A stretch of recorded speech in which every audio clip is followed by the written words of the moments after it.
Hi, everyone, and welcome to what is undoubtedly the worst example of talking to oneself.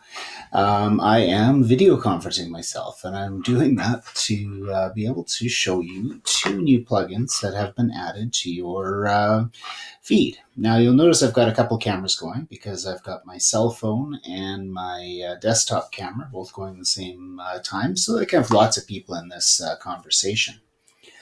Now, as you know, if you've used Zoom before, that you can actually have all of your kids on the screen at one time where you can see just a grid of everybody. This works in here just the same way too. And the plugin is actually visible right here, and it is called Grid View. And when you're in a Google Meet, you'll see this will sit now next to your participant menu. And if I click the Grid View button, by default, it will just create a grid of whoever is on the conference call.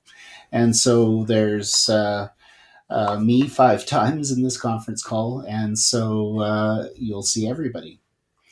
The other thing that you can do in here as well is do a couple of other pieces, like being able to highlight who's speaking. So if I turn my microphone back on the meeting here, now you can see when I'm talking.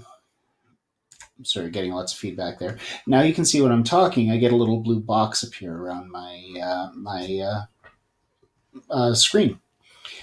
You can also do a couple of other things. You can include or not include yourself in the grid. I have that on so I can see myself. Well, obviously I can see myself through all these copies, but I can see the this particular version of me on the screen. And I tend to enable grid view by default because I actually prefer to see people this way than in the whoever's talking is the person that shows up. So I just make sure that little checkbox is turned on too. So my recommendation to you is to click on everybody.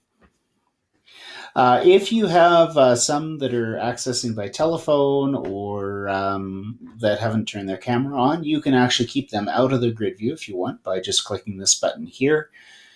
So, for example, if I took my cell phone version and I just muted my video on the cell phone, now if I click this button, you'll see. Oh, it's still showing because it's showing my. Oh, there it goes. It shows the cell phone vanish. Now, if I go back here and I turn that off, then the cell phone comes back on.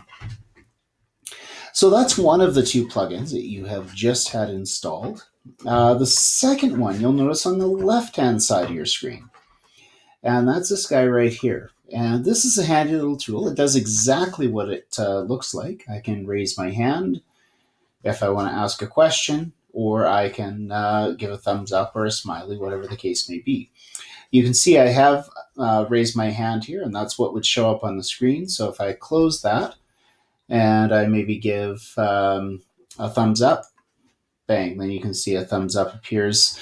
The thumbs up doesn't persist, it just shows up for a moment, whereas if I click on the hands up, that will stay on the hands up until you as a teacher click to put their hand down.